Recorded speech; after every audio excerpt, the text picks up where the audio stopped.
156 games for the club, scored 71 goals, came from relatively nowhere and then become massive within the football scene. It is an absolute pleasure of mine and us to welcome the one and only Alex Rae. Welcome.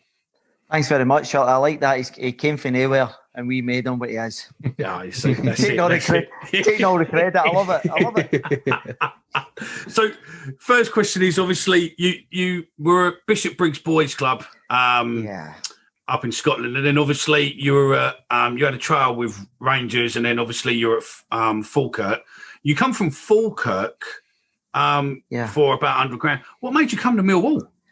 Well, listen, to kind of factually correct this, I actually was an apprentice at Rangers. Okay, I missed that bit out. And the reason why I say it, mate, is because it's important, because it's a factor, and it was a kind of defining moment for me as a young guy, really. Graham Souness came into Rangers, and after 3 months, he let us go. And I was absolutely devastated. And I've often said this, I don't mind. I was actually going to give up football at that stage. I just turned 17. I'd been booted out of the club I love. I know this is a Millwall podcast, and you guys are like staunch Millwall. But I think it's important to recognise the impact it has on young guys when they get booted out of the club for the first time, particularly the club that you have all your aspirations to play for. So what happened was, there was a geezer phoned me right out the blue after I get let go from Rangers. And he said to me, would you like to come and play for Bishop Briggs? And so my ego at that time's gone, Rangers? To an amateur mob, I went, nah, it's not for me, mate. Fuck's sake, that's a hell of that's a fall from grace, you know what I mean? So I said, no, I'm not entertaining that. And the guy talked me round, and it was a defining moment, because 3 months after I went to play for Bishop Briggs, I get signed up and get another opportunity to get back into football, because genuinely my heart was fucking broken because I'd been rejected, and I understand why kids get lost to the game now. So it was, and great. And by the way, Falkirk was that was mental. What an unbelievable apprenticeship.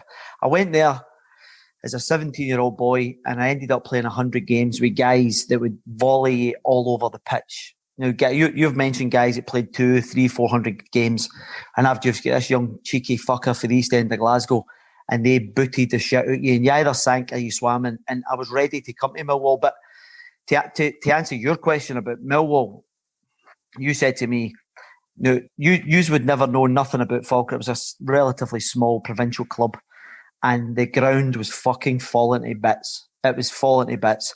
And I get the phone call to say, can you come down to Millwall on a Friday? Just bring a bag for the weekend. I'm thinking they maybe just want me to have a look. There was no talk about me actually signing or anything. And within an hour Bob Pearson picked me up at Heathrow, drove me to Millwall. And as I was driving past the old den, I was looking about going, my fucking God, what an absolute shithole. And I was thinking to myself, get me back to Falkirk, because I was looking about. And then when they took me into the ground and they showed me around the pitch, and it was all the fucking fencing, I thought, I'm in the wrong movie here. Because in my mind, I've got this beautiful club in London, and then you pitch up at the old den. So first impressions weren't great, but I met the team that afternoon. They were meeting up to go to Aberystwyth on the Monday, and I went out for a night out with Malcolm Allen on the Friday night to a place called Bon Bonnie's. I'll never forget it, man. It fucking scared me. It was over 30 years ago, and it scared me. So that was my introduction to London. My first day in London, I went to the Den, which overwhelmed me. I thought, what's this all about? And then Malcolm Allen took me under his wing. So what could possibly go wrong? And from there on in, I think you made your debut pretty quickly, didn't you? Yeah, well, I think if my memory serves me right, one of the first games that we played. But listen, this is the thing. We went to Aberystwyth, and it was one of the hardest pre-seasons I've ever done. I think I've done about 20 pre-seasons over the course of my career. It was brutal, and I mean fucking brutal. Now, I was fit as a fiddle then. I was 20 years of age. And we went to these sand dunes. I don't know if there's a couple of older guys in this group chat. So do you remember the film with Sean Connery called The Hill? Do you remember the old movie? And I'm not joking, we were running up sand dunes that were like this. It was like it was the size of this house. It was just kind of up, down. And after we'd finished all these kind of sand dunes, running up honestly, it was brutal. Bruce Rioch says, listen, guys, the bus is 5 miles along that beach that way. Get your asses to there. And then when the last guy gets there, we go back to the digs. And I'm thinking to myself, this is fucking horrific. And I think I finished 4th or 5th in the running. I was so keen to impress Bruce Rioch. And so I finished 5th. The next day we did the same thing. And I've said, see if I can improve on 4th or 5th. There's a good chance I can maybe make a start. That's the question you asked me. I was just wanted to let these guys know I was fit enough and I could run. And on the second day, I got after a flyer and I finished 3rd. And Terry Hurlock was 2nd. And I'm thinking to myself, how the fuck did he get past me? Right? So I'm sitting with wee Hurlock that night and I says, tell, how did you manage to run past me? He went, I got on the fucking bus, son.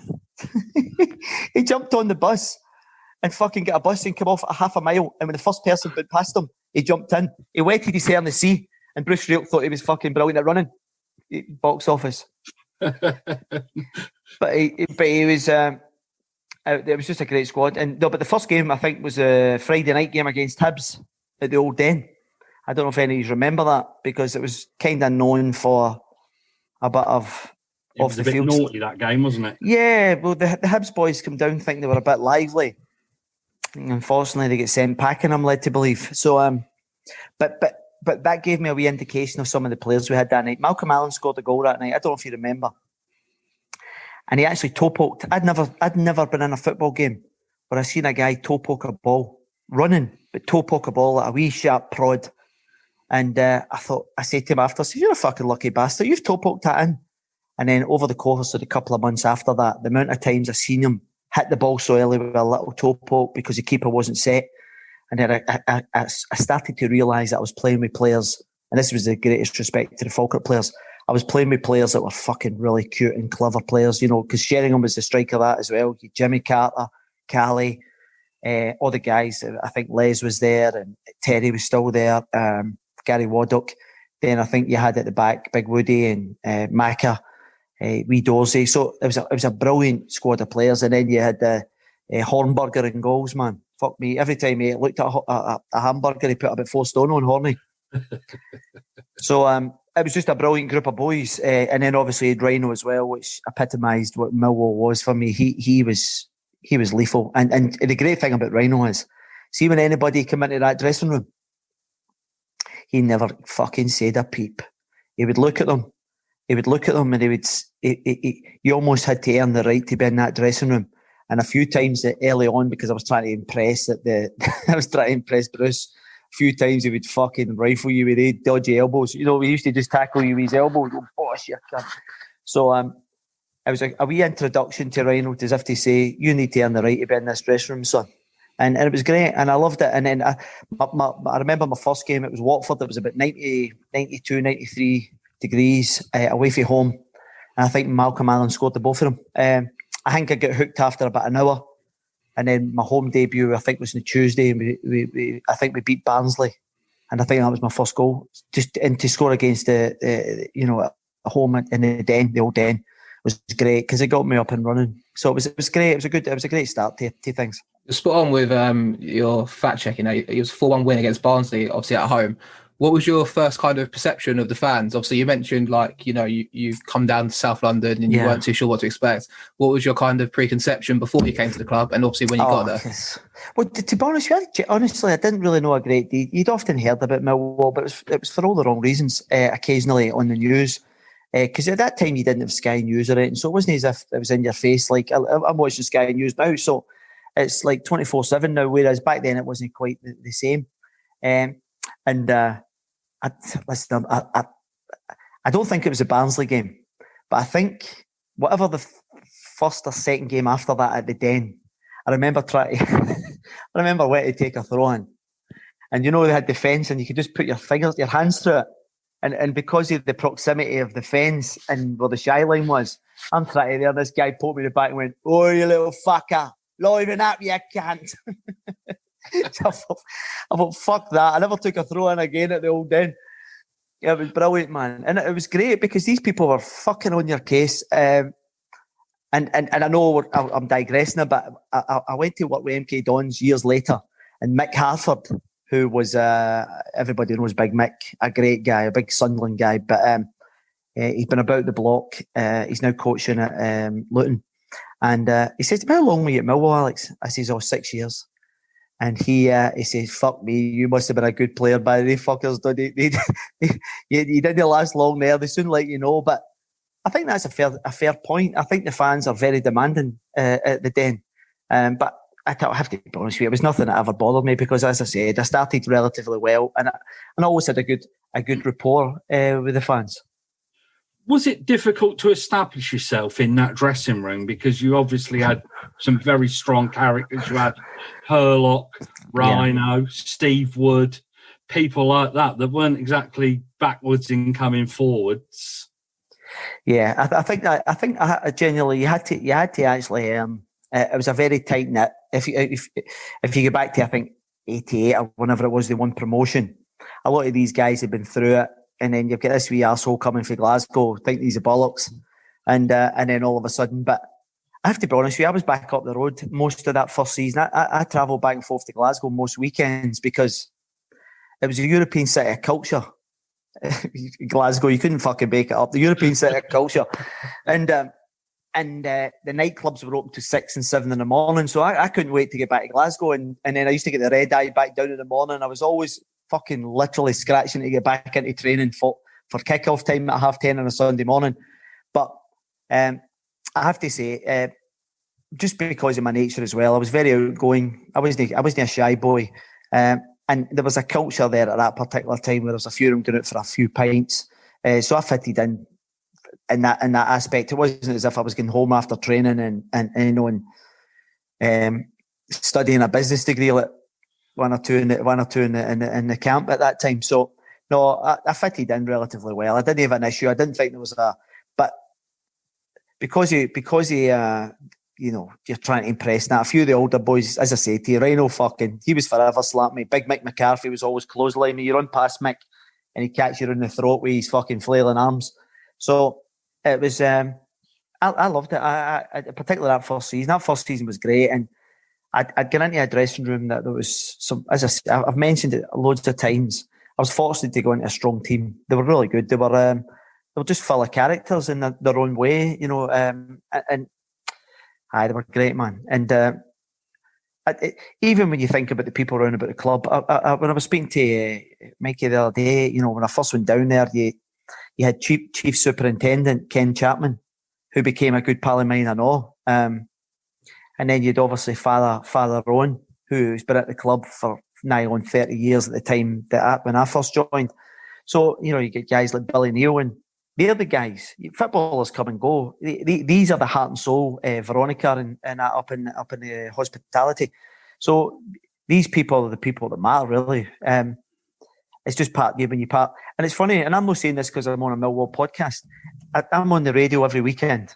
And we've obviously got the big television. Every time Millwall, Wolves, Sunderland, Falkirk, any of my team score, I always get a yes. And I genuinely mean it because all the clubs that I played for, I was actually kind of well received by the fans. And because you put in a shift when you were there, I still have an affiliation with them all. I love it.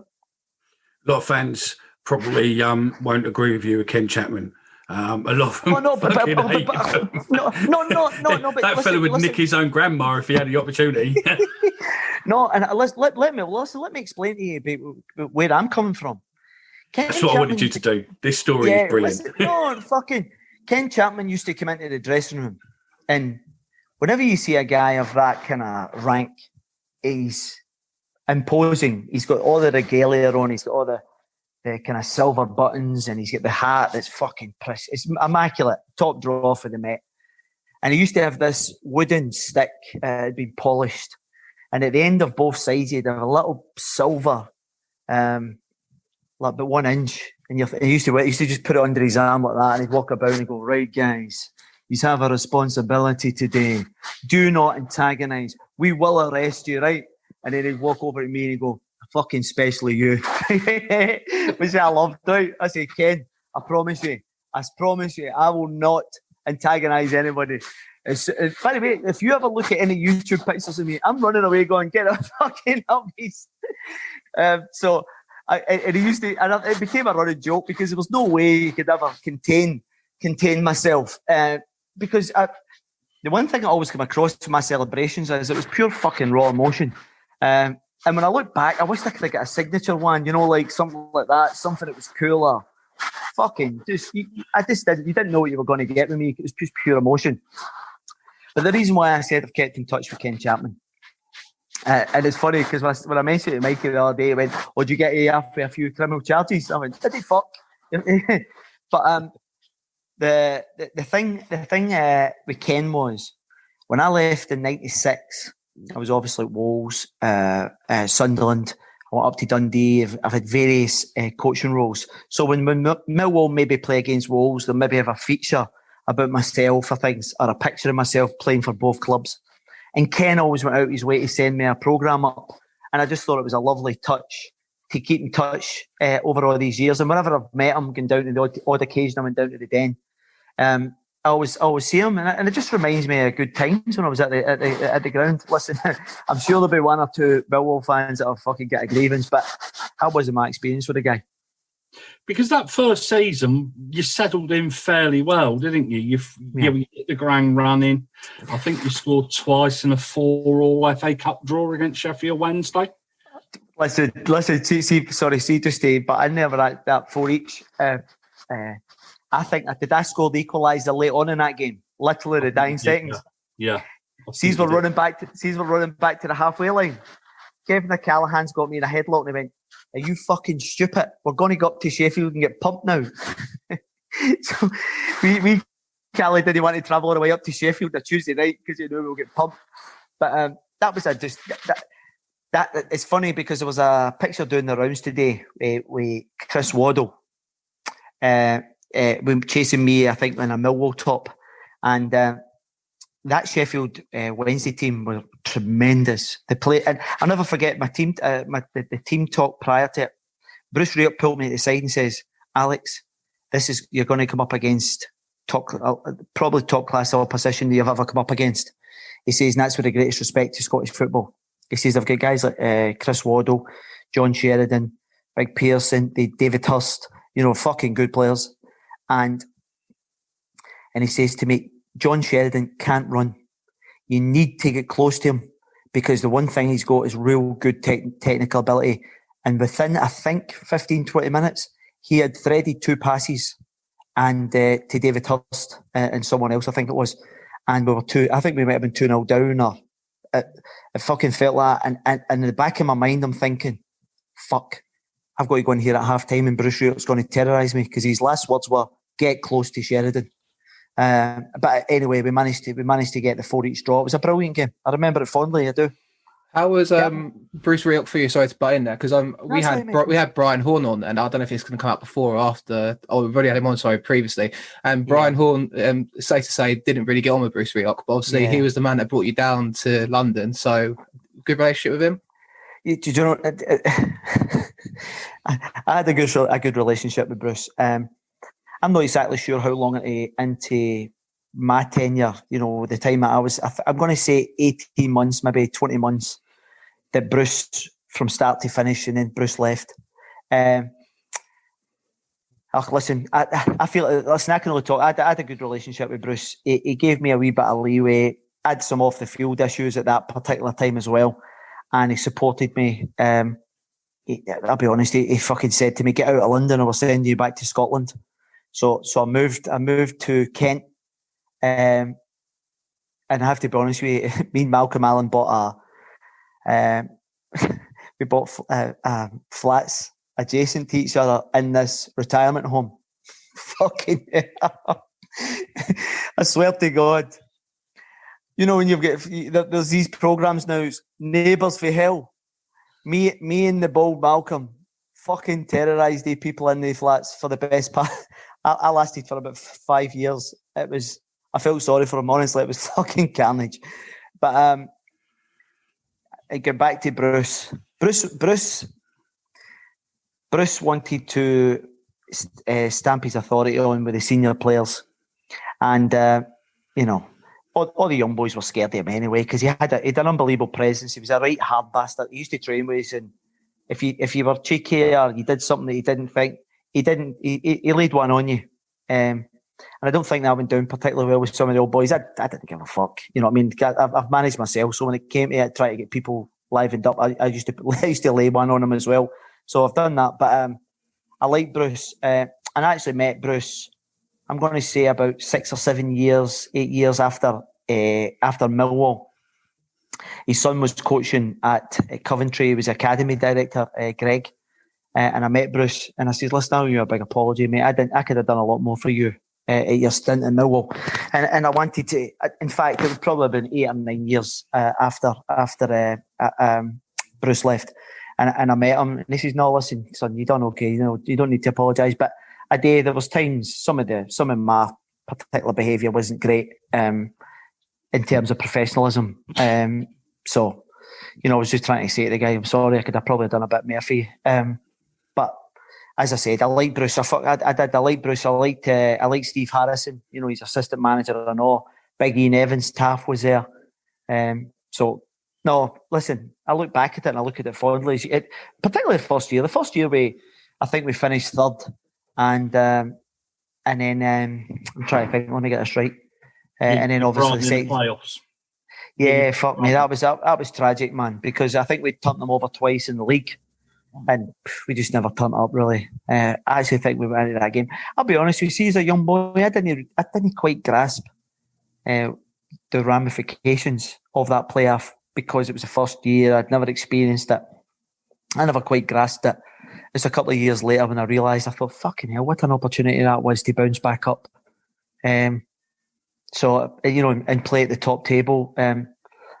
I think that's probably as close as we've got. We should with that team. I think when I look back now, I think that was probably one of the big regrets. I know we got to the playoffs a bit further down the line, but I think that team was probably better than a few years later. I lived in an old vicarage. It was beautiful, man. What a place it was. I was actually, my missus popped up a picture a couple of days ago. Bruce told me to fuck off out of London, which was fair enough. And I moved out there, and I moved 100 yards for the local pub. It was a fucking disaster. And so me and Malcolm were in there until Malcolm left. And it was a great... And see, since 1991, which was my first house that I bought, I've actually I'm going to say about 90% of the time over the next 30 years, I've always lived in the country. I'm a Glasgow boy, the East End of Glasgow, the tenement buildings. And I now live out in the sticks, which I absolutely loved. And it all came from Mepham. I just loved the slow life, the privacy you get from living out in the sticks. It was Kevin O'Callaghan that talked me into buying. His missus was an estate agent, and but it was hard because I didn't have a license up until I was about 24. So commuting in and out of Mepham was a bit of a chore. Yeah, but it was out of the way. So what exactly went wrong in those playoff semi-finals? Was it just complacency?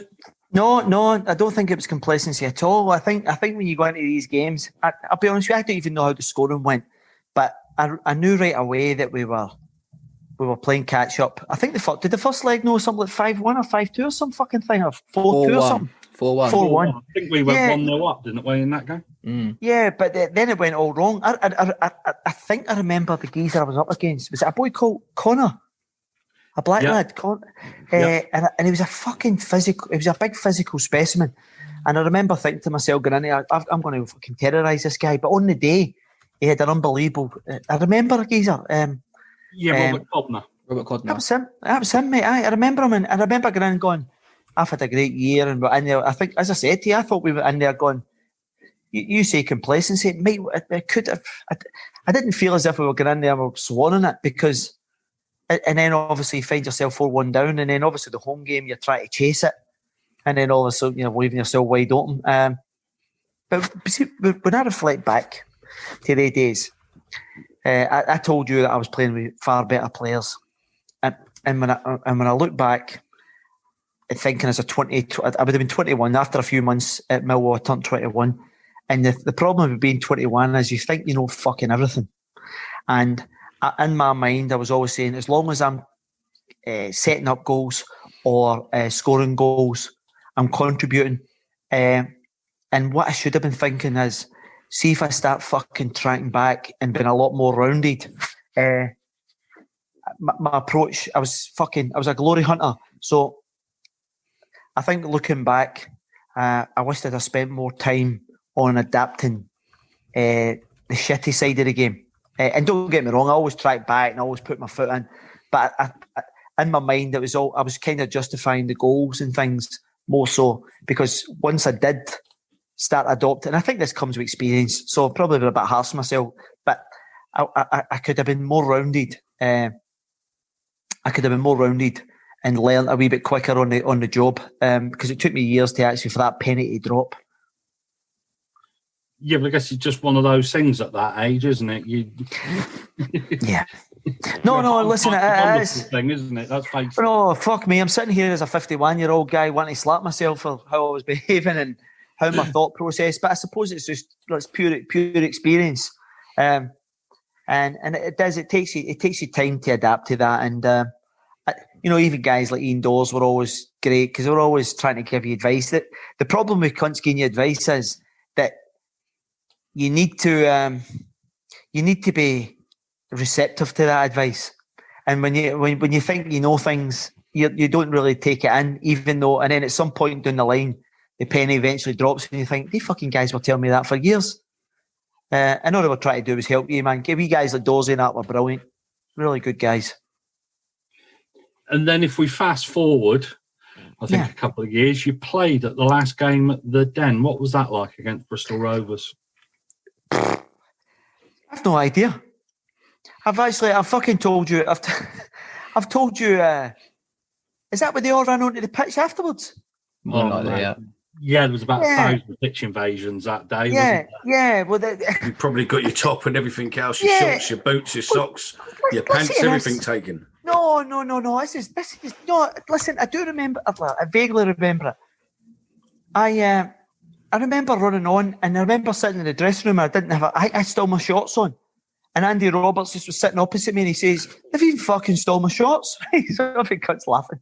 And this is fucking true. See, when I came at the Wonderwall game, the used boys had a couple of years ago, this geezer pulled out a bag and he went, you couldn't sign this top for me, Al, could you?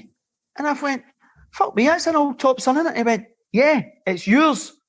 I says, is it? I says, where'd you get that? He says, I ripped it off your fucking back in 1993.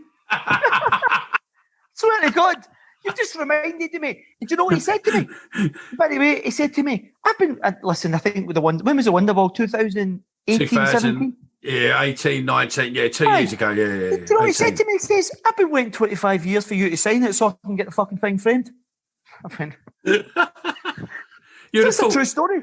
You would have thought that there was, the first Wonderwall Cup, obviously, we were talking about it earlier, but we managed to get Alex involved and it was obviously really cut. We had someone different pick him up from the airport. We had someone else take him back to the airport. Oh, no. I missed my flight, didn't I? Yeah. So we had him all there. And literally, that wasn't just the only fella, was it? There seemed to be loads of people from that era, obviously a lot younger in that era, who wanted pictures or you to sign stuff for theirs and everything. But I remember that fella because he was like... great. Yes. It was bizarre. And listen, I can't even remember. He introduced me to his son. And his boy had a name. It was a strange name. I think it was a player. And I thought to myself, fuck me, that's bizarre, by the way. Yeah. And I get chatting to his boy and I said, it's great to see your dad still fucking, passing on to the next generation. And I think that's what it's all about, really. And, I've got my wee man and, we've obviously had issues at Rangers in recent years because of the merchandise, the money was going to Mike Ashley and so forth. I think the Rangers were getting about fucking 5 pence in the pound and everybody was refusing to buy it. And it's just a simple thing about buying your boy a football top. You know what I mean? It's fucking, there's something magical about buying your kid, your daughters and things, the team you support. Because it was quite an eventful time to be at the Yellow at Millwall at that time. Obviously, the club was in transition, really, weren't they? They were moving from a dilapidated ground into Reggie's great vision for McDonald's Pizza Hut on the concourses and Christ knows what else. Yeah, what was it actually like? Listen, I think it's fair to say, and I think when you speak to most people about the transition, do you know the thing is, I love the old Den.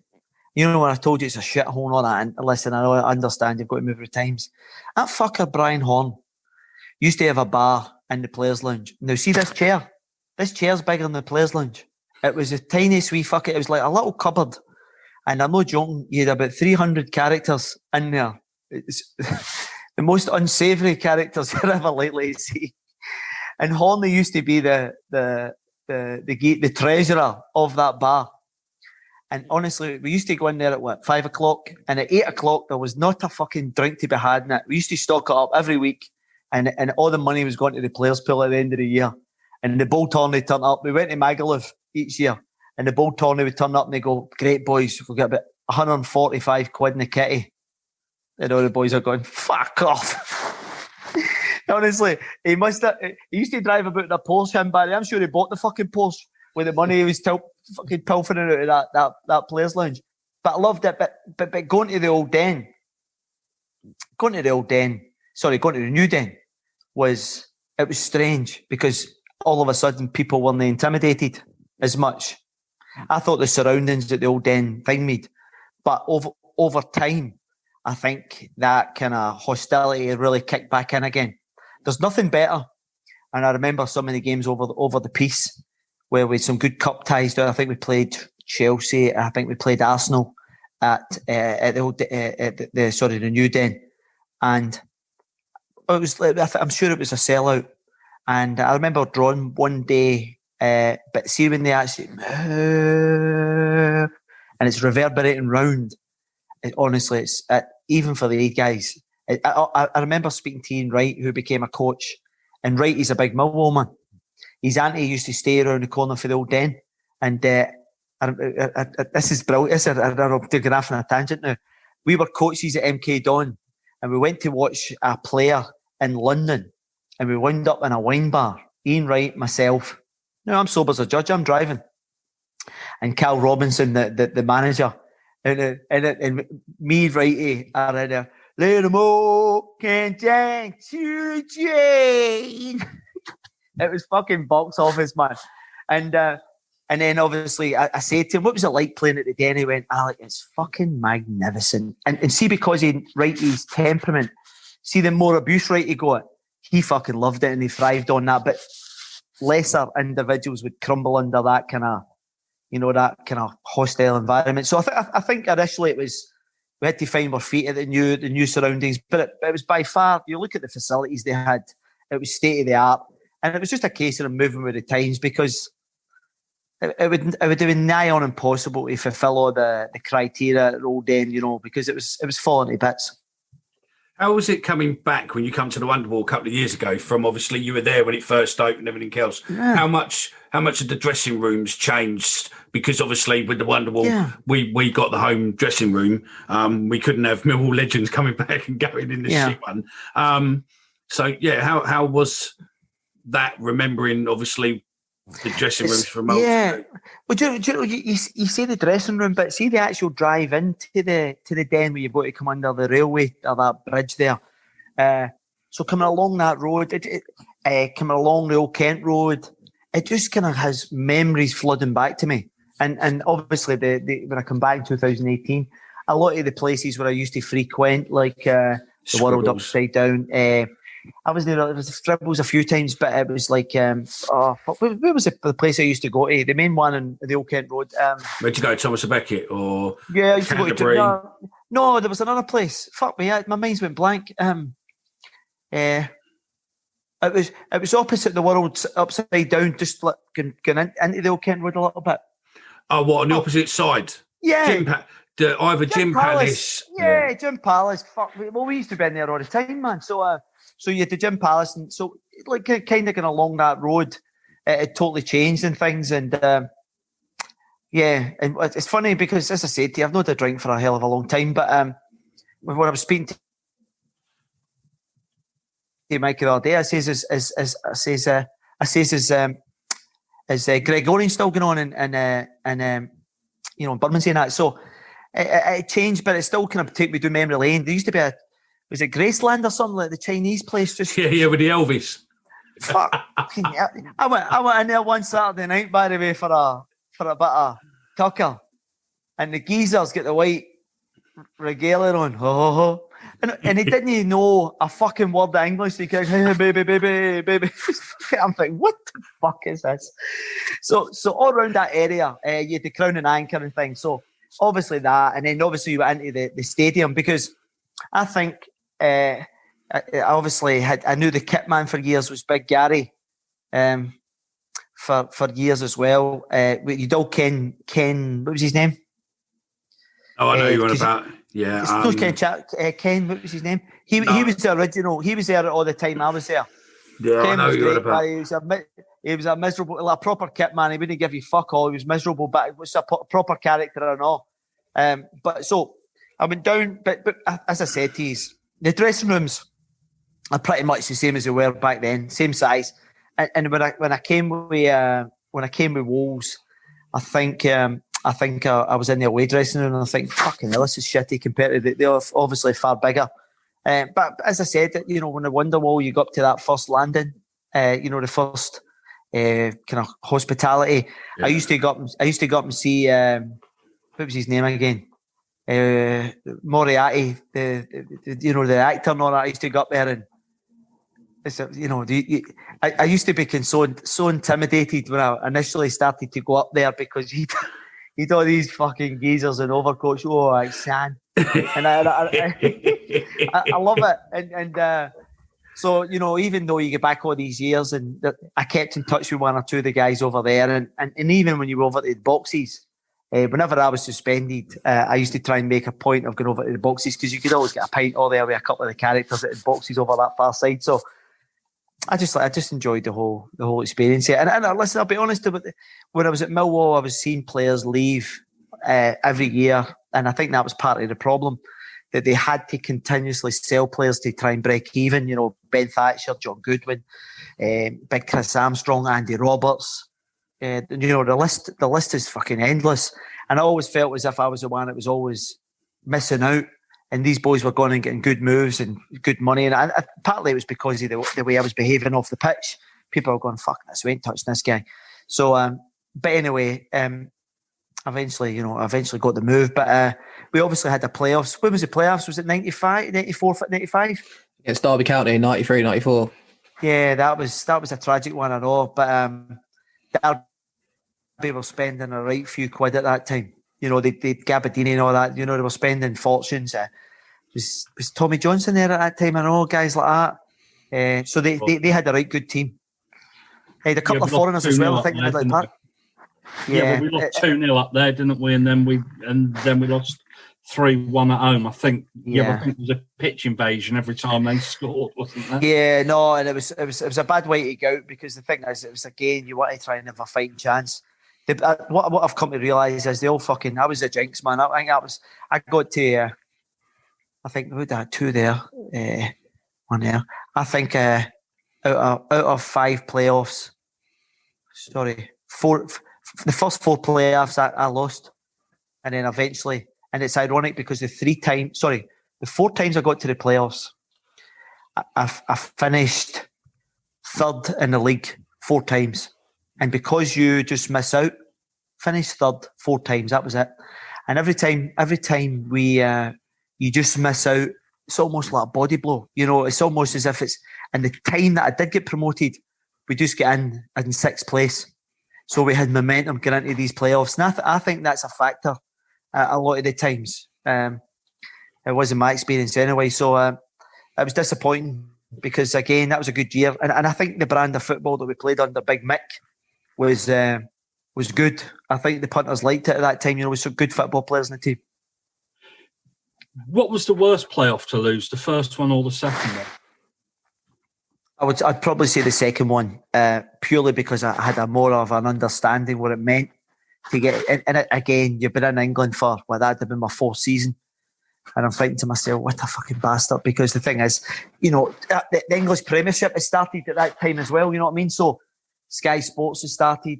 You're up the pub every Monday night watching the football and you're thinking, because Big Teddy was, thriving at Notts Forest and you're thinking yourself, I want a fucking slice of that. That was, and it never happened. So I would say the second one purely because I knew what it meant to everyone. And, the rewards that was coming that way as well was difficult. Because that was a really eventful season, wasn't it? I think we've just moved to the Den. Yeah. The Den as it is now. Well, we played Sport in Lisbon, I think, in the first game. That's correct, aye. Yeah, which must have been a mad experience because they had some top quality players, didn't they? Yeah. What was the score that day? Was it 2-1? 3-1? 2-1 to them, maybe? Yeah, because it was, what's his face? It was American boy, wasn't it? John, who scored? John Kerr. John Kerr was the first guy to score at that stadium, that's right. And then I think but that season, you played Charlton and you got sent off, didn't you, in the first game, which I think was... Who was that against? Charlton. Listen, I genuinely don't... I know I get sent off a couple of times for him, but... I had running battles with that fucking mob. I used to enjoy it. When I moved to Kent, my neighbour, the guy who ended up buying Malcolm Allen's, a boy called Nick, he was a mad Charlton fan. And do you remember the old ITV match on a Sunday? Yeah. For some strange reason, they always picked Charlton, and I used to organise tickets to go to the Valley. And so I used to take him down. And we used to go into the players' lounge before the game. And we made a point of never going to watch the game. We would sit in the players' lounge all afternoon, right? So the time, Big Cal Leeburn and Garner and all that, when they came in, I was a wee bit worse for wear. And I remember Cal Leeburn coming in and I said, you're out of contract in the summer, aren't you? And he went, he did a kind of squeaky voice. He went, yeah, man. He says, we'll have to tear down the stand to pay me.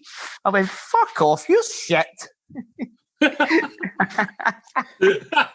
but he was so, wasn't he? That's no, but listen, I love the big guy. He just burst out laughing. Do you know what I mean? And I used to, I think at that time, they had a guy called John Humphreys. Now I don't know if John was at Palace, but he was a neighbour. And yeah, he was. Yeah, he was a neighbour in my flat. There was 8 flats in this vicarage, and he was a neighbour. He was a model professional. So I don't know what John. Kind of, but he was. I actually got to meet him later on when I eventually grown up and kind of been able to kind of be compos mentis without kind of bowling in at all of us. So I used to enjoy going to Charlton, but I had running battles when it all started. There was lots. I think they did with Peter Garland. They had Lee Boyer. There was lots of them. So. And I managed to score a few goals against Charlton. I think I've got a very good record against them. So every time I went back to the Valley throughout the course of my career, and they used to fucking batter me. And again, I've mentioned Ian Wright. See, when I used to go to the opposition grounds, the more abuse I got, the more I enjoyed it. I'll be honest with you, I kind of fed off that. And I went back down in 2000. And as soon as the threes get off this fucking chat tonight, I want you to go and look at Alex Rae versus Charlton. And I've scored about a 35-yarder on my left foot. I know you see me run about going, get off. And I remember thinking to myself, I wonder if my old pal Ken Chapman can see me now. Obviously, we had Charlton a few times. You played a few games against West Ham as well. I mean, I just wondered what your memories are playing against West Ham for Millwall. Do you see that there, Omar? I was fucking sat up. Oh, no, I'm ready to talk about it. I'm ready to fucking punch someone. It was, listen, Omar, let me tell you a story, son. We've got. This is true. This is a true story. So, and when I was 17 to 20, Omar, guys like Mikey and Neil there will testify that every day they two characters and myself would buy a Sun newspaper a Star newspaper, and on the page 3, you would get a glamorous model topless, right? There was none of this fucking Google stuff and all this accessibility all you young guys have got. Our only pleasure was buying the paper on the way to work or on the way to training and having a gander, right? My first experience of, I walked into Upton Park, and again, I was, 20, 21. And I remember at that time, there was probably only maybe about 6 or 8 page 3 girls. There was Linda Lusardi, Suzanne Mitzi, Jenny Blythe, Sam Fox. So I can see these two cunts nodding. I can see them nodding. They know who I'm talking about. So when I walked in, I walked into Upton Park and I'm fucking fired up. I'm going fucking right in them. Because by the way, they had 2 lively guys in there. They had Mad Dog, what was his name? Allen, the boy Allen, Martin Allen. And he had a guy called, is it something Parrish, George Parrish? A black lad, was it Parrish? Yeah, Paris, yeah. Anyway, the 2 of them were fucking lively. The 2 of them, really, particularly in a derby. I was just a wee boy. I was just coming into it. But as I walked into the reception, they had an old Chesterfield, Omar. A Chesterfield was like a 2-seater leather seat that everybody would fucking die for. It was it was a couch of the day. And McAvenny's sitting there like that with Jenny Blythe. And I was like, all right, Macca. And he went, wee man, how do you think I'm doing? And I'm like, you dirty bastard. and McAvenny, and that's me going into play my first fucking derby game at West Ham, and I'm fucking overawed because Frank McAvenny's sitting there with Jenny Blythe. So that was my real introduction. And by the way, I'm good pals with Frank McAvenny. Now we play 5-a-sides every week, and I reminded him. I said that to him. I says, Mac, I says, how could you possibly? Where did it go wrong with Jenny Blythe? And he went, she never took too kindly of me pumping 4 of your mates.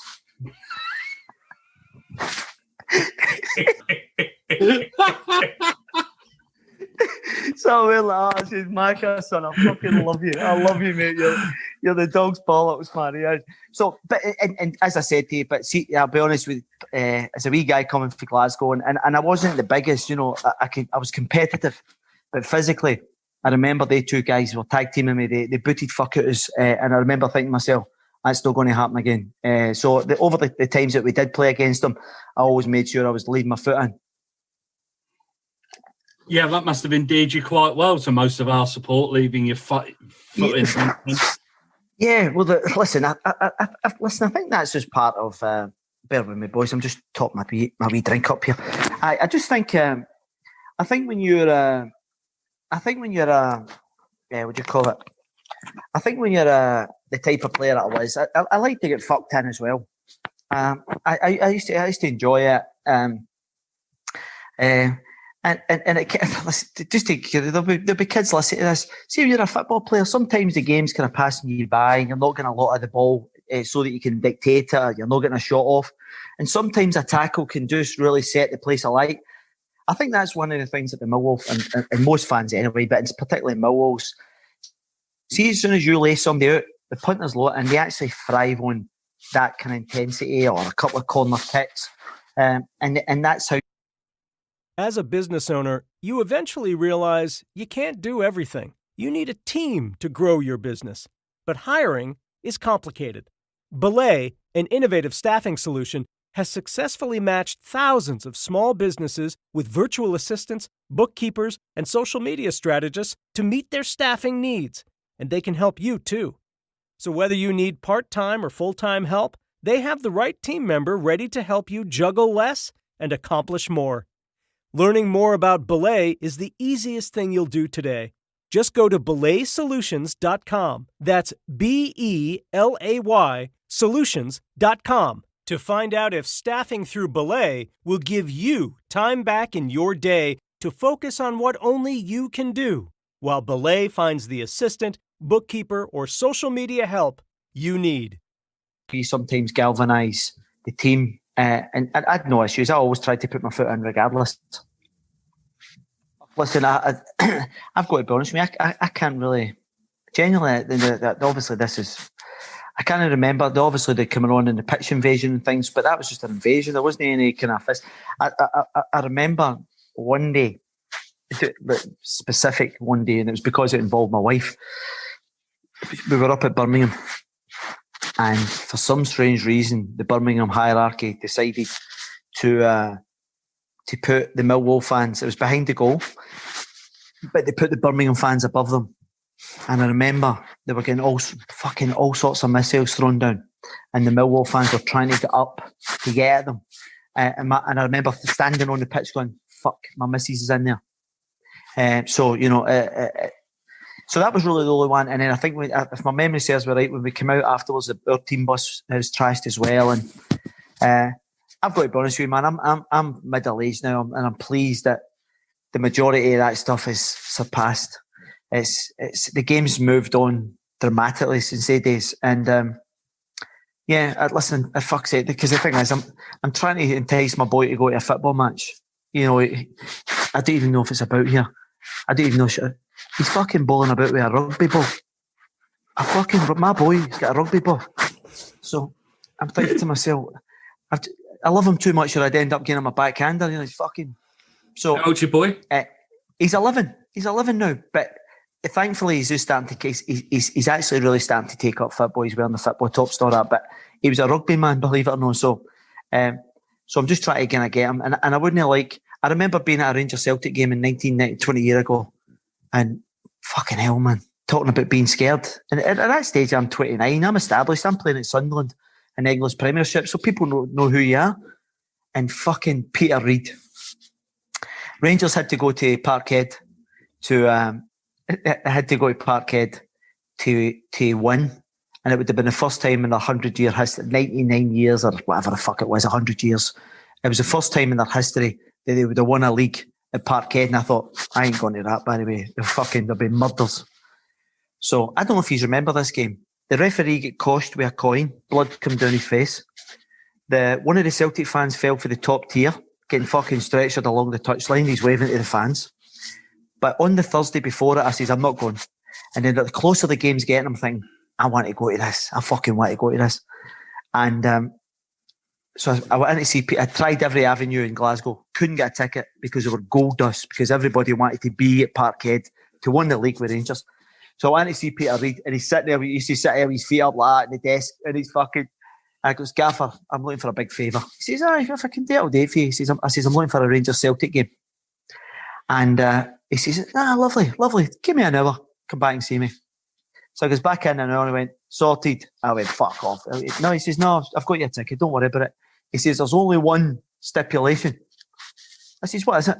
He says, you have to wear a suit. I says, I've never wore a suit to a Rangers Celtic game in my fucking life. Are you off your nut? He says, yeah, now.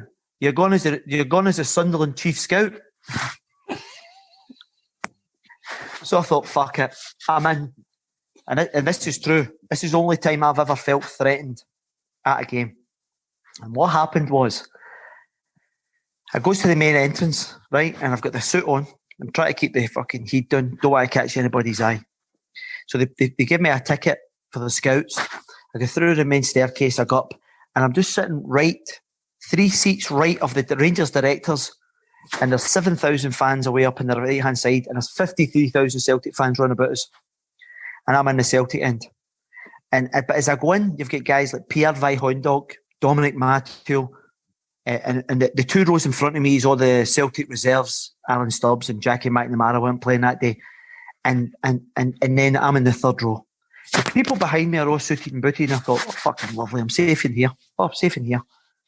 A long story short, we're 2-0 up. I'm sitting on my hands, right? But I've got the biggest cheese on my hand. The guy taps me behind my back and goes, you're in the wrong fucking end. And I went, fuck.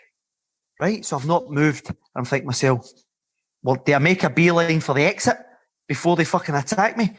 So I didn't move. He taps me and goes, you're in the wrong fucking end. So I've had to front this guy. So I've turned round and the guy's got a suit on. So I turned round and went, see if you don't shut the fuck up, I'm going to leather you, you cunt. Right? The guy's wife turns round and went, leave him alone. He's not doing he's not bothering anybody.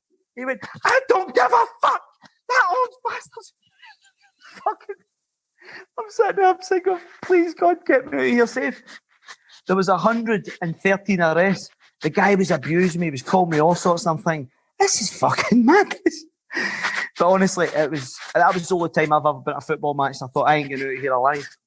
There was grounds that you went to, as you boys know, were hostile. I always felt Birmingham, there was always a wee undercurrent there. When we went to the Welsh clubs, Swansea or Cardiff, I'm not even sure. I think Cardiff might have been. So we went there. We up to Leeds. It was a bit lively. I just think, did we play Leeds? Did he come down? But there was a couple of grounds that were a bit lively. Pompey was a bit lively, I know.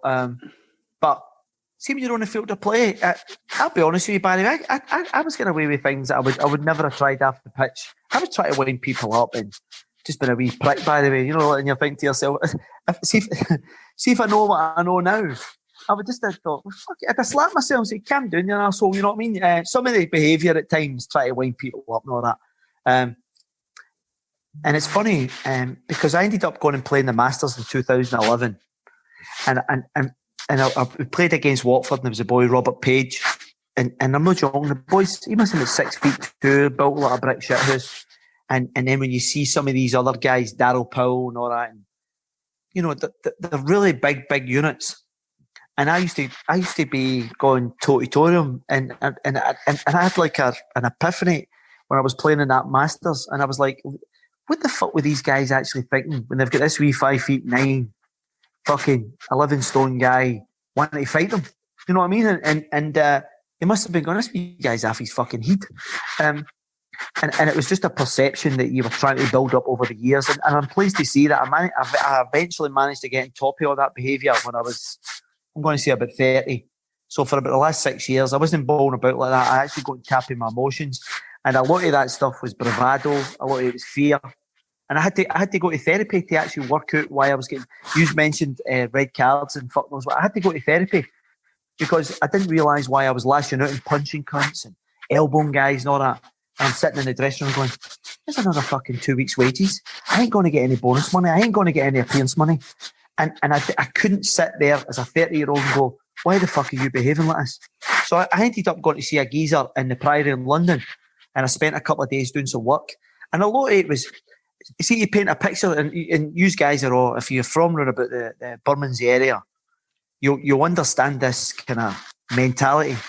When I was growing up in the East End of Glasgow, again, because I'm not a big frame guy, my dad would be ringing my ears. See if somebody smashed me, he'd be going, get fucking up and fuck them back.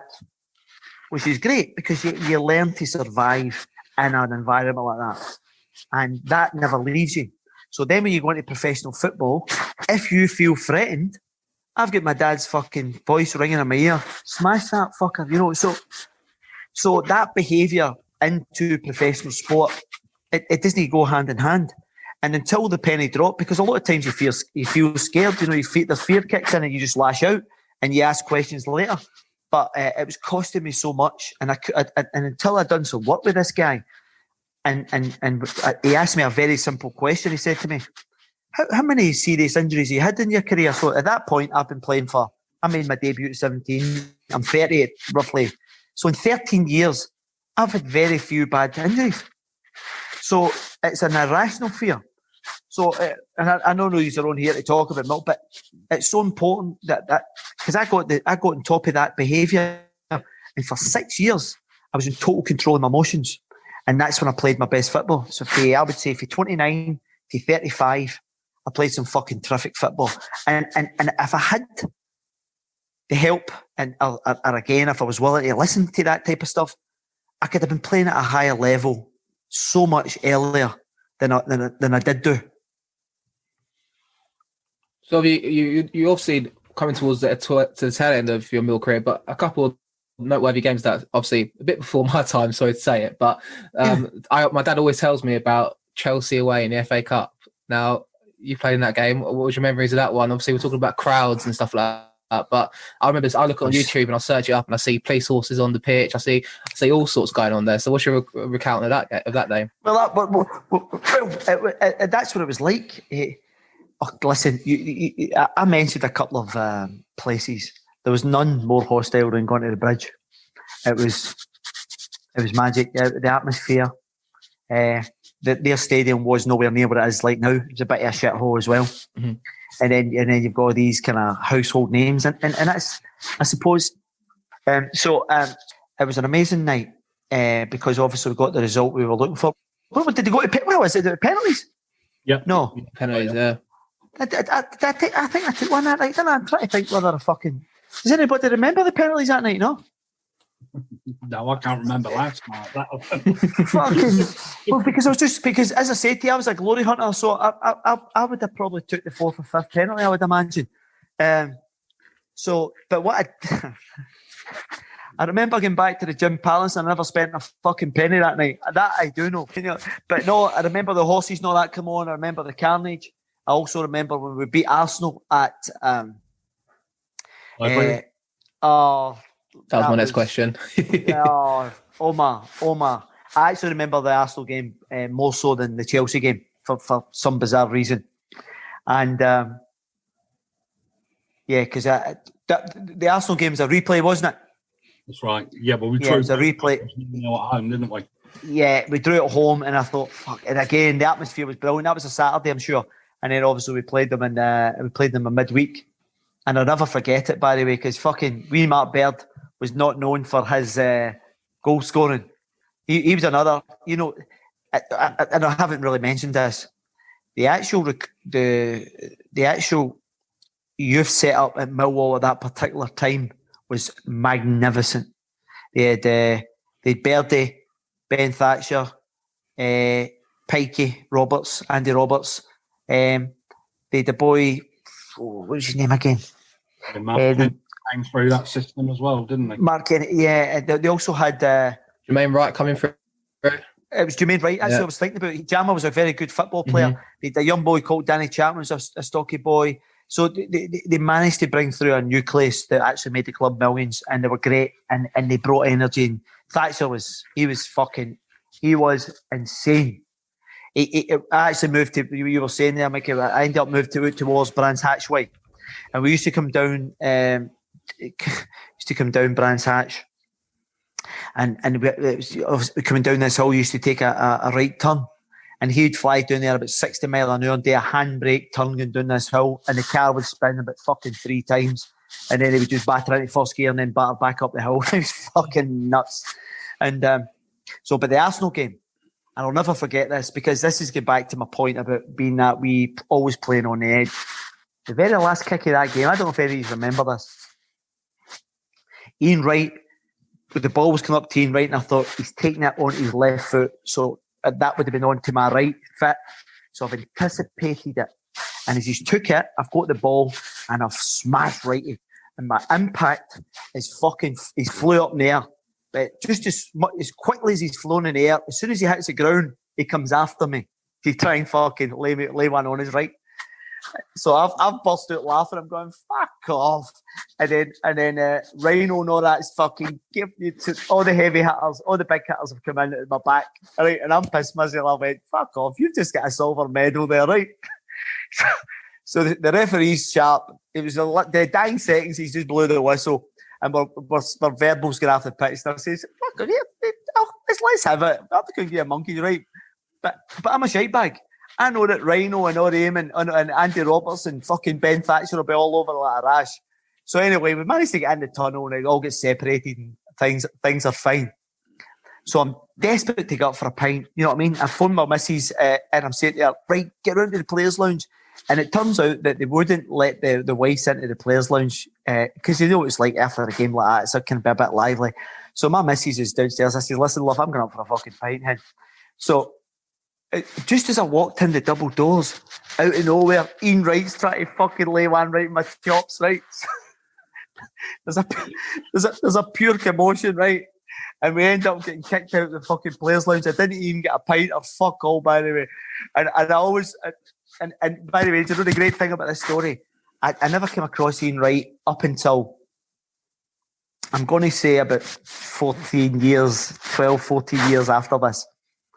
And Cal Robinson was the coach at MK Dons. I'm a coach. And he says, I'm going to bring a striker coach in, Alex.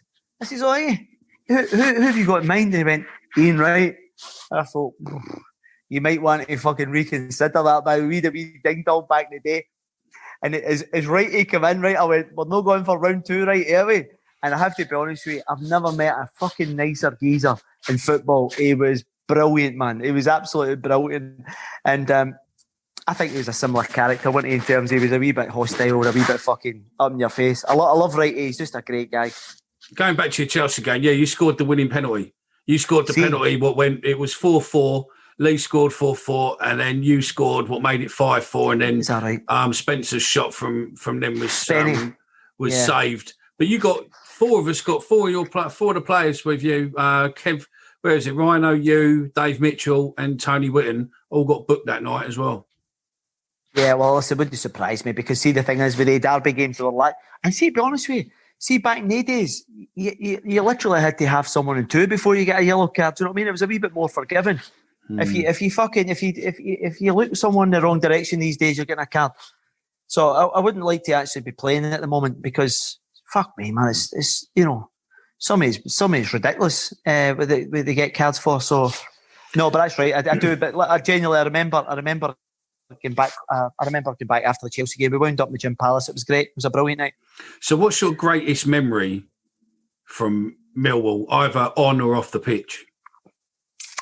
Greatest memory? Fuck knows. Okay, listen. If you can remember that far back. No, I do. I remember. Just trying to think. I would have to say the hat trick in Notts County. Yeah. You know, I think that's a stat. Listen, I'm not sure it had any significance or anything. You know, obviously you're saying you score a penalty against Chelsea. Ultimately, Casey would have saved it, I suppose. But in terms of the hat trick, it was mad. The 3 goals were kind of decent strikes as well. I know for a fact that was round about Christmas time. I don't know if you've heard this story. 11th December 1993. Well, the 11th of December in 1993, the Millwall team had their Christmas night out that night. This is a true story. We went to a hotel uptown in London, and at about 2:30 it was kind of dying a death. And I said to my missus, her cousin had a gaff, a house party behind Thomas à Becket. You know, there's an estate there, and you don't go in there at fucking late at night. It's a shithole of a place, right? What's the name of that estate behind there? Oh, you're on about the Aylesbury. Oh, for fuck's sake, man! It was like the Bronx. Yeah. And I'm going back to a party there. What I haven't mentioned is I'm dressed up as a woman. I've got a mini skirt on. I've got fishnet tights. I've got 6-inch, size 9 high heels because I'm an 8 and my fucking toes were like that. And I've got a boob tube on. And I've got a wig the day that I've scored a hat trick. A blonde wig. I don't know if this is still the same. We're going along the Old Kent Road, and I says to the missus, because she didn't drink, I says, darling, Thomas à Becket hit it a right, and that's us at your cousin's. Yeah. I don't know if you know this, but you can't turn right there. No. There's a no right turn at Thomas à Becket. Yeah. 100 yards along the road. Woo, woo. And I'm thinking, by the way, I'm head to toe like a lady of the night.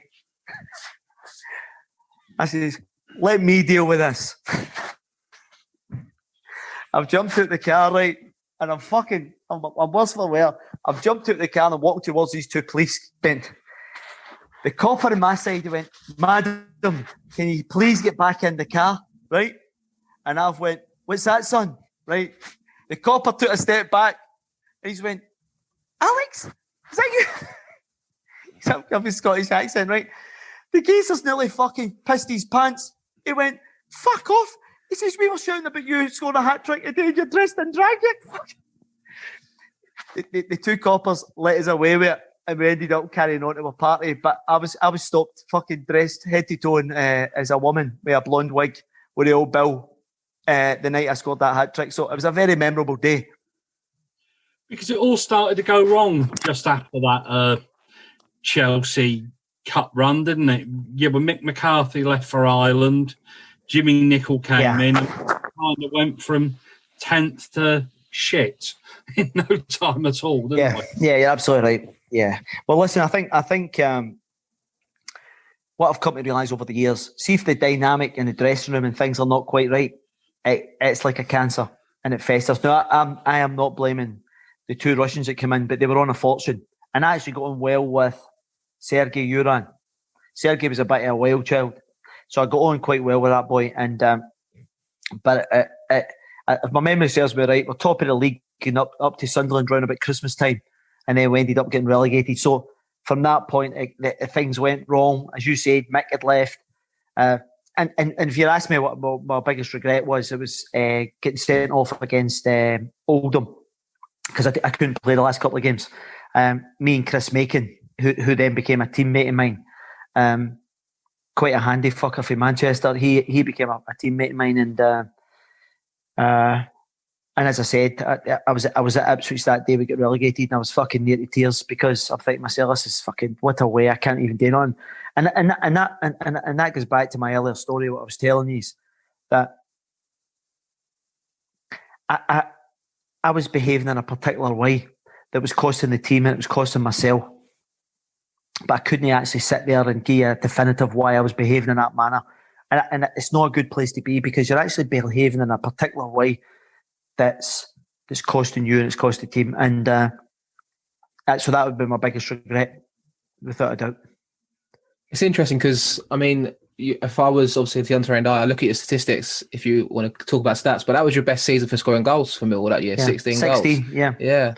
No, but listen, no, because the thing is, I could have done something about it. I didn't have the opportunity to do that, and then obviously I left that summer to go up to Sunderland, and I was probably ready to go as well, if I'm honest. It's funny because Big Mick was a good manager. I used to, in these days, you used to get little snippets, gossip on the Sunday, which go, Alex Rae's been linked to so and so, and because I was always skint, I used to spend more money than I fucking earned, and I used to always be trying to get a move, because in my mind, if I got a move, I would, I would get more money and it would help my financial plight. And in 1991, Adrian Heath, who was at Everton with Howard Kendall, says that at that point they were going to bid 900 grand.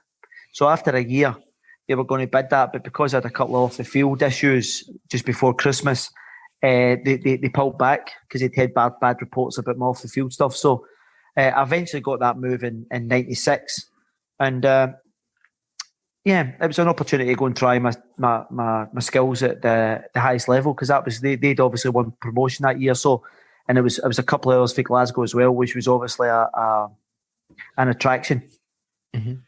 Because you came back, didn't you, in 92 for a Friday night game, which I think was on the old ITV Sport.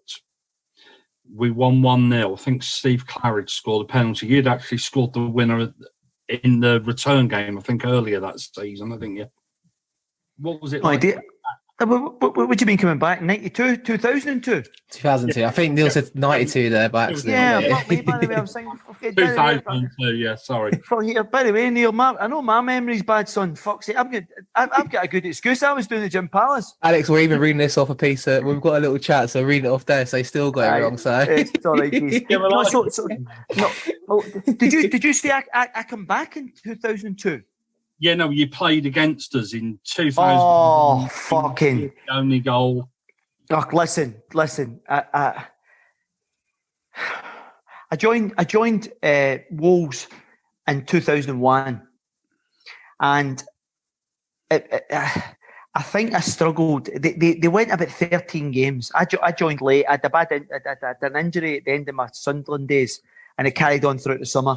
And then I think around about September time or whatever it was, I signed for Wolves. And I invited up a fella called Ray Phillips. I don't know if any of you know Ray. He's a lively little fucker anyway, for that neck of the woods. He was a bit of a, he was a good lad, Ray. And all the players knew we Ray, and he says he phoned me, contacted me. He says I'm coming up with a few of the Millwall boys, and I says, oh, brilliant. I says, that's great, mate. What you know? So I had struggled to get into the Wolves starting lineup, and a couple of games before Wolves were coming to town, it was a midweek game, and we'd been about 12 or 13 games undefeated. The Wolves had a flying start, and we're playing in the game and things. And to be fair, it was a right good wee crew of Millwall fans over on that far side. And the ball came across, I don't know, I'm going to say around about 7 or 10 yards. And I fucking scored a glancing header against Millwall in the 92nd minute. And it didn't dawn on me at all that I was scoring against Millwall, genuinely. And just because my usual, I was like, yeah, fucking beauty, like that, right? And then I realised that I'm running towards the Millwall fans. And there's about fucking 200 of them trying to get over the wall to get me. And I thought, and then it dawned on me and I realised, I thought, fuck, what are you doing, you an idiot? And then I'm meeting Ray and these Millwall fans later on. And I'm thinking to myself, they were staying in the hotel that I was staying in Dudley, Ray and his little mob. And anyway, afterwards they were all right about it, but I'll be honest with you, it was a regret because it was just pure emotion that I'd scored in the 92nd minute or something. And then as you said, when I come down to the den, by the way, I fucking got at both barrels, by the way. Some of the fans were battered and stuff like, fucking 6 years, these bastards are battling us. It's fucking blood and cuts and God knows what. But listen, if someone had done the same with my team, Rangers, I'd have been slaughtering them and all. So I actually found it quite funny, man. Yeah, because there was 17,000 in that ground on that Friday night, because I can just remember the abuse that Dave Jones got for 90 minutes. Yes. No, listen, it's...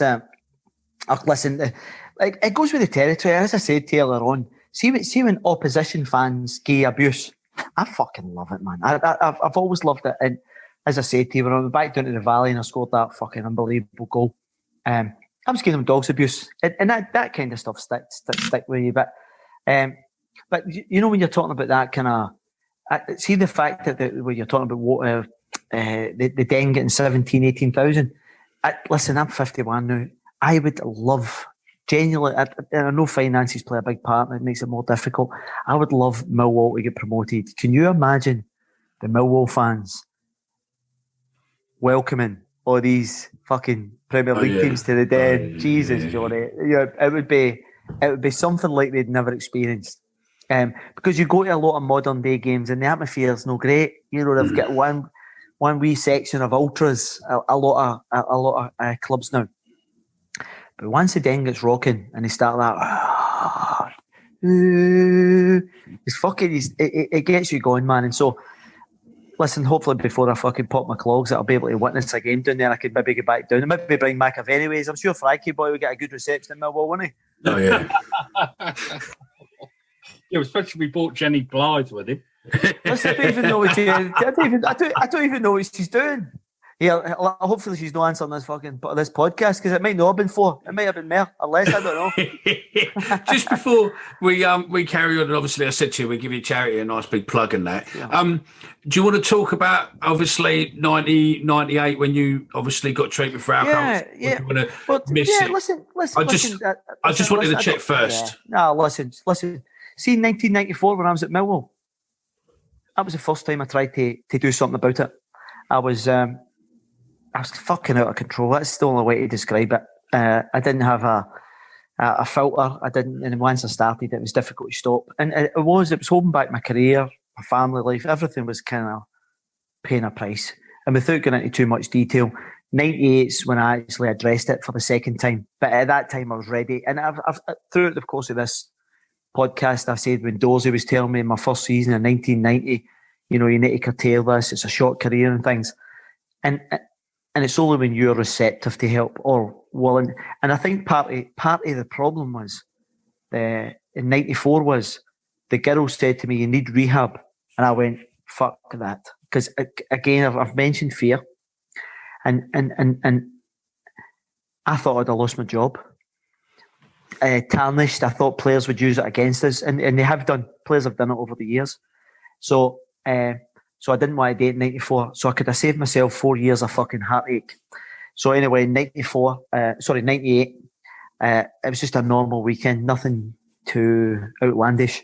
And I just says I've had enough. And I ended up coming down to London. I came down to London, and then I managed to turn around my life and my career. And that's when I said to you, Omar said, he played scored 16 goals in the last season at Millwall, which is great, decent performances.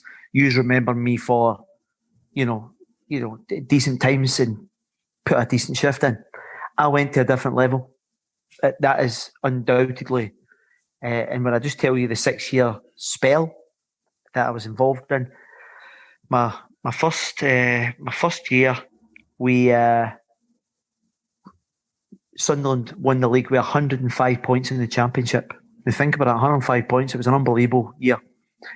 The next 2 years, we finished top 7th in the English Premiership. So there's 3 years right away that I'm playing at a level that I've never managed to attain over a period of time. The next year, I moved to Wolves, back to the championship, and I won the Player of the Year. And we missed out in the playoffs. The next year, we win promotion for the first time in 20 years with Wolves. And then at 34, I signed a 2-year contract, full circle, back to Rangers. And in my first year, I won the double. I won the league in the last 2 minutes of the club at a fucking, that's my team. I was going to ask you that. What was it like playing for your boyhood club? Oh, Jesus. On your own manner? Yeah. Listen, do you remember I told you at the start of this call, I told you about a guy who plucked me out of obscurity and got me back in. So that's a sliding door moment.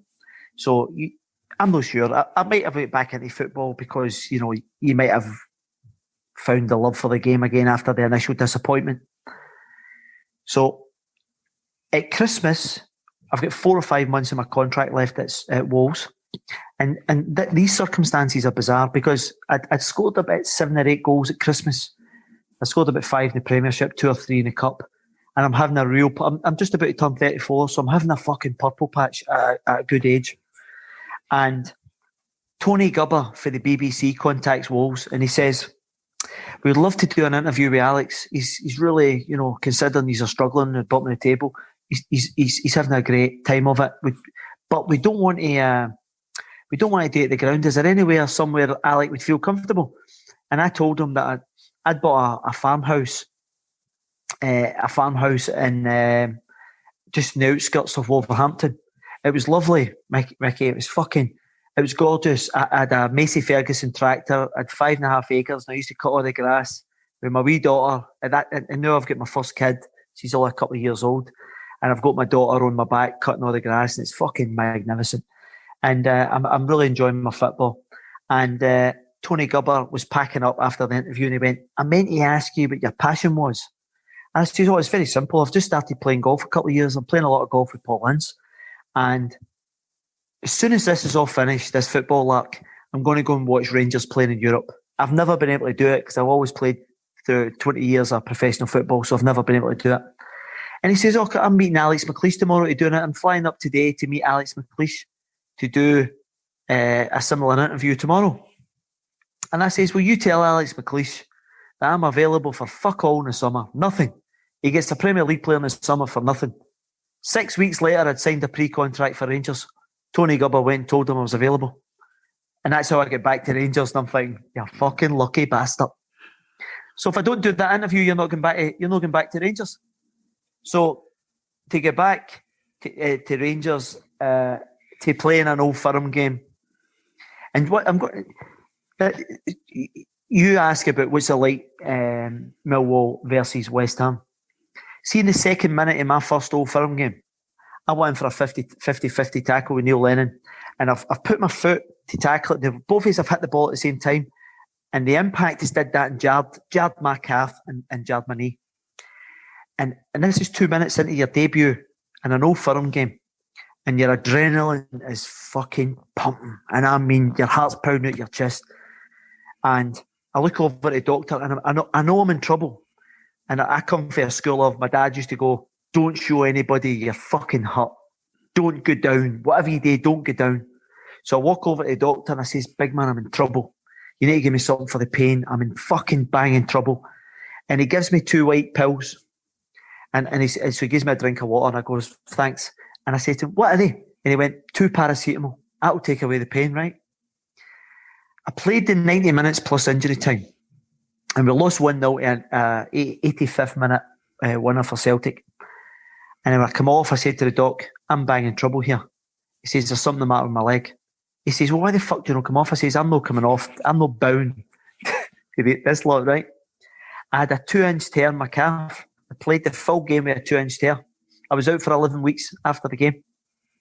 And that gives you what an Old Firm game meant to myself. And the ironic thing was I never played a reserve game. And I was always trying to target the return game, fitness-wise, was to play Celtic again at Ibrox, going back to our place. And that was my first game back. So, I played in the derby, hadn't played a game. And I played against Celtic and we beat them in the quarterfinals. I got the man of the match after sponsors. So it was just, I think I got to sleep about 5 o'clock in the morning. I just couldn't calm down my adrenaline. And then a couple of weeks later, we beat them again in the league. And I can't emphasise to you because Glasgow's such a goldfish bowl. What it's like. See if you win, you're walking about like a peacock. You're fucking bowling about, marching about Glasgow, going, I'm the man. see when you beat, you're getting fucking dogs abuse. I mean, dogs abuse. And it goes with the territory. And I tell you what, the one thing, through all the clubs that I played with in England and in Scotland, the level of expectation of wearing the Rangers badge is frightening. And Celtic, I'd never experienced it at any other club. It was intense. You're now working for Rangers. I mean, you might as well tell, because obviously Millwall's got a fantastic affiliation with Rangers. Most of Millwall fans are Rangers fans, etc. But you're doing a podcast now for Rangers, which is fairly new. This is the thing. I'm actually doing a bit for Rangers TV, but the podcast is independent, but it's purely Rangers minded. We are going to be interviewing, very similar to what you guys are doing. So it's me and Mark Hateley, which is, it's almost like the rough diamond and the wee rogue for the East End, because Mark's very polite and the contrast is brilliant, and it works brilliantly because he ends up talking about when I was playing over in Italy, and you're thinking to yourself, very good, and he's talking about playing against Baresi and all these guys and all these kind of superstars at that time, because that was the place to go. And then he also played in Monaco, and his best pal was Prince Albert. and then I'm pitching in, telling him about all the rogues for the East End. So the podcast is going to, I think it'll take off purely because it's purely Rangers minded. So we're doing a weekly podcast with former players. We're going to be doing it with kind of former coaches. We're going to be doing it with, they've got a women's team. We're going to be doing it with famous fans, famous DJs. We're going to mix it up. And then we also have a post-match. Within the space of an hour, you get the immediate reaction to what's going on in the game. And then we're going to do a live show as well, similar to this. So people will be able to come in and be interactive with us. So we're going to kind of try and throw a lot of energy at it. And it'd be great to get some of the Millwall mob on it as well, because, as you said, we moving the goalposts. That's what we're going to call it, by Mark Hateley and Alex Rae. So I think it'll be going well, especially kind of people that have got time in their hands and you want to sit.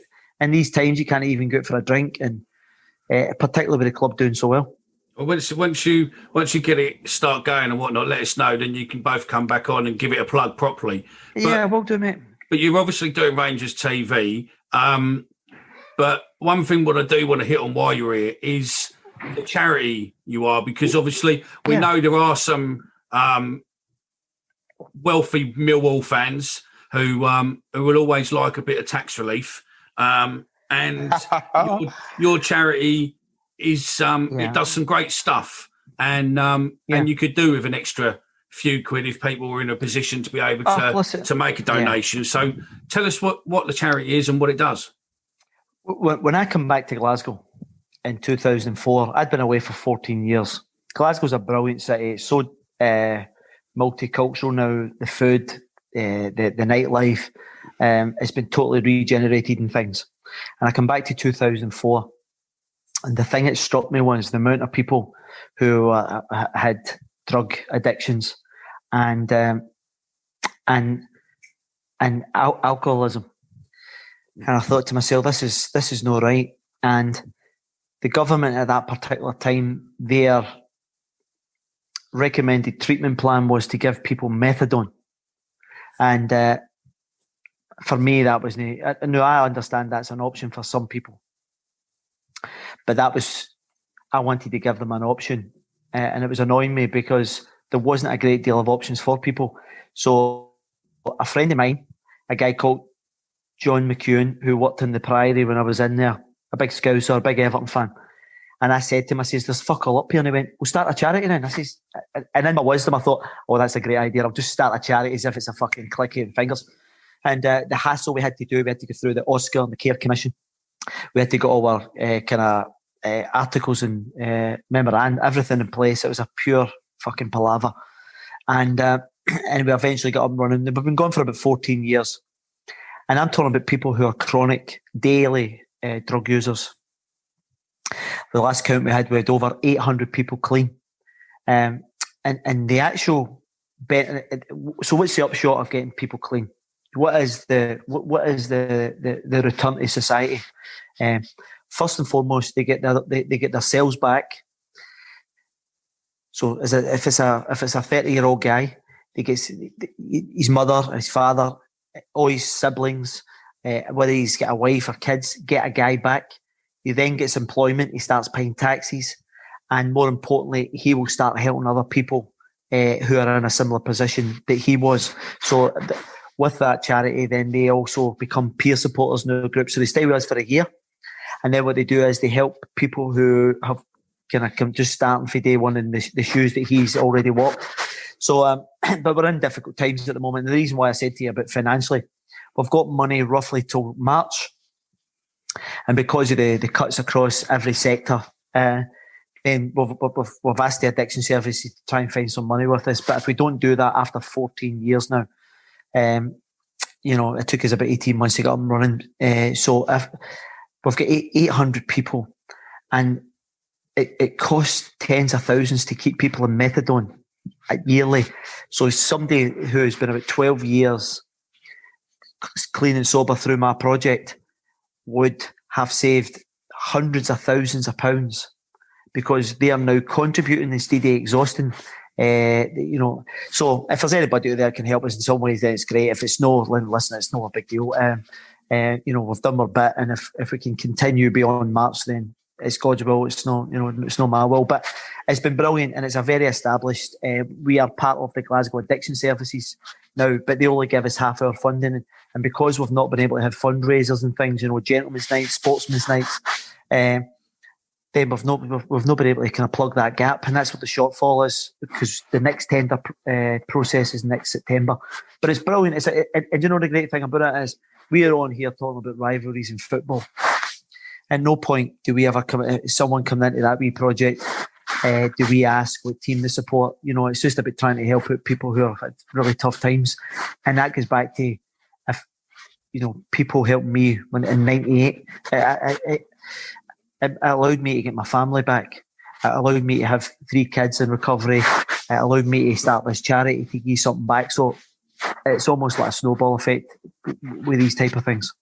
What you're doing by getting the people in the right headspace to actually decide that enough's enough is an amazing achievement. Getting one person off and clean is an amazing achievement, but get 800 off and clean is a fantastic achievement, and definitely hats off to you.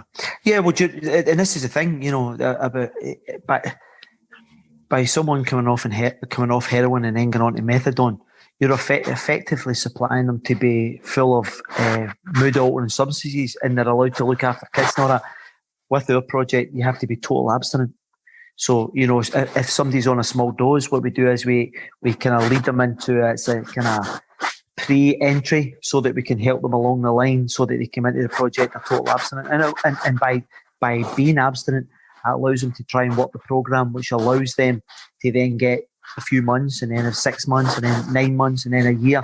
And then at that time, because of the support that we give them, because we have aftercare and that as well, that allows them to maintain that. And then by coming back as a peer supporter, you're round about all that same people, and it then becomes a wee support network. It's all good. No, that's it. All good. Well, look, we'll finish up. We'll say, look, thanks for your time tonight. It's been fantastic. I don't know if the boys want to say anything. I've got one thing I want to do before we finish up. Neil or Omar, you got anything you want to say? Apart from thank you very much for coming on. It's been great. Thanks. I really appreciate it. Son. Yeah, let's say hello to your old man. I will do.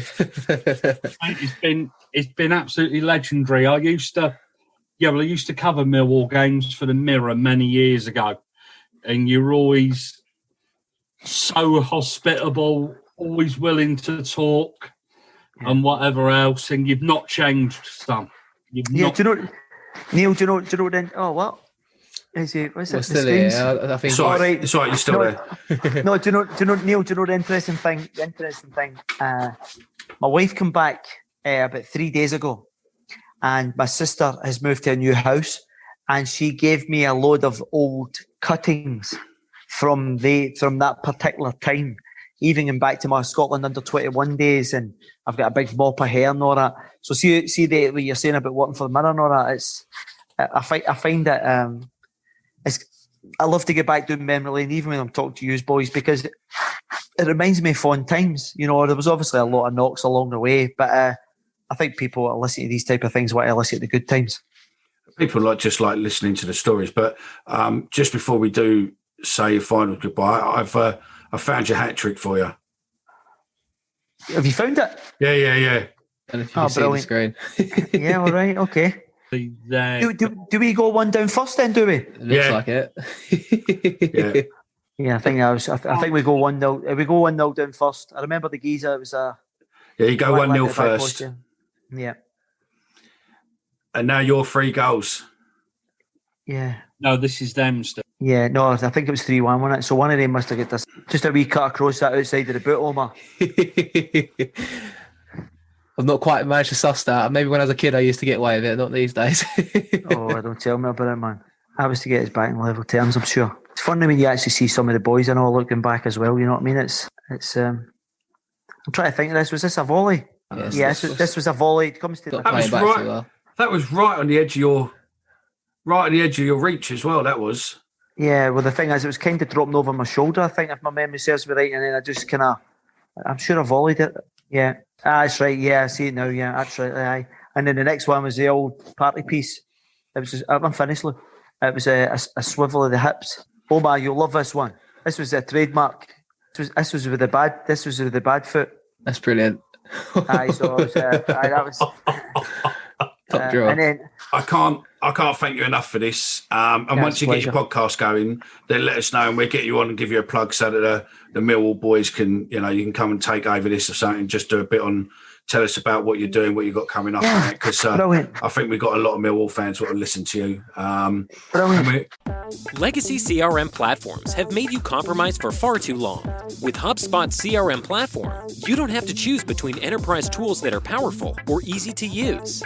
It gives you both, so your marketing, sales, and service teams can align with ease, accelerate sales, and anticipate every customer need. Finally, there's a CRM platform that helps you run better so you can grow better, without complexity ever getting in the way. Learn more at HubSpot.com.